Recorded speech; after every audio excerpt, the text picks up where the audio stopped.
Pernahkah Anda bertanya-tanya, apakah benar Belanda menjajah Indonesia selama 350 tahun?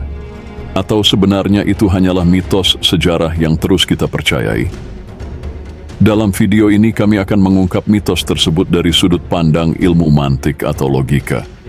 Kami tidak hanya membahas apa yang selama ini diajarkan di buku sekolah, tetapi juga menghadirkan analisis mendalam yang akan mengubah cara pandang Anda terhadap sejarah bangsa ini.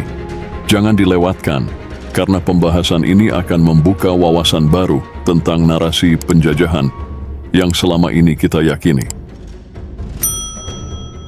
Sejak kecil, kita diajarkan bahwa Indonesia berada di bawah penjajahan Belanda selama 350 tahun.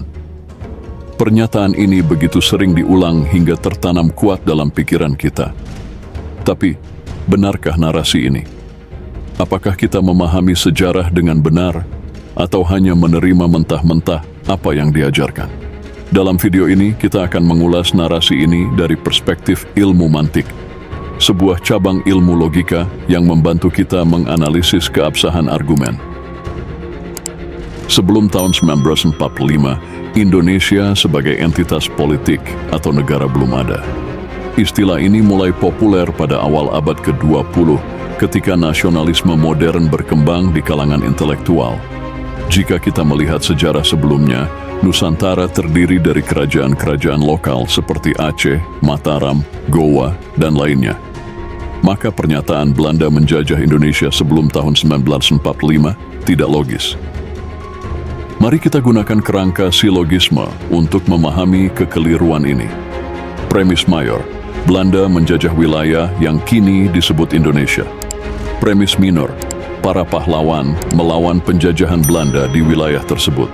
Kesimpulan, para pahlawan berjuang demi Indonesia. Pada pandangan pertama, ini mungkin terlihat sahih.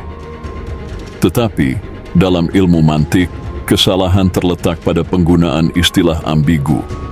Kata Indonesia dalam premis dan kesimpulan memiliki arti yang berbeda, sebagai wilayah geografis di premis, dan sebagai negara modern dalam kesimpulan. Karena Indonesia belum eksis sebelum tahun 1945, kesimpulan ini tidak sah secara logika. Konteks sejarah yang sebenarnya penjajahan Belanda atas Nusantara tidak pernah sepenuhnya menguasai seluruh wilayah. Hingga awal abad ke-20, kendali Belanda sebagian besar terbatas pada wilayah pesisir, dengan kerajaan-kerajaan di pedalaman masih mempertahankan kedaulatannya. Konsep Indonesia mulai muncul di awal abad ke-20, dipelopori oleh organisasi seperti Budi Utomo pada tahun 1908 dan Sarekat Islam pada tahun 1912. Sebelumnya, perjuangan lebih bersifat lokal, fokus pada mempertahankan wilayah masing-masing. Mengapa narasi 350 tahun penjajahan bertahan? Narasi ini mungkin bertahan karena dua alasan. Pertama, kesederhanaan narasi sejarah. Menjelaskan sejarah kompleks dalam bentuk sederhana membuatnya lebih mudah dipahami. 350 tahun penjajahan adalah cara mudah untuk menggambarkan periode panjang pengaruh kolonial. Kedua, dampak psikologis. Narasi ini memperkuat mentalitas korban, victim mentality, yang pada satu sisi memotivasi nasionalisme, tetapi di sisi lain bisa menurunkan rasa percaya diri bangsa.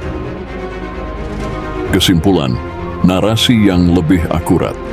Dari perspektif ilmu mantik, narasi yang lebih akurat adalah Belanda menjajah kerajaan-kerajaan lokal di Nusantara, bukan Indonesia. Para pahlawan berjuang untuk mempertahankan wilayah atau kerajaan mereka, bukan untuk Indonesia. Narasi ini tidak mengurangi rasa hormat kita terhadap perjuangan para pahlawan. Sebaliknya, ini memberikan pemahaman yang lebih jujur tentang sejarah kita. Mengkritisi sejarah-sejarah adalah ruang terbuka untuk interpretasi dan diskusi. Kita perlu memahami apa yang diajarkan, mencari sumber-sumber alternatif, dan menyaring informasi. Dengan pemahaman yang lebih kritis, kita dapat melihat sejarah dari sudut pandang yang lebih objektif.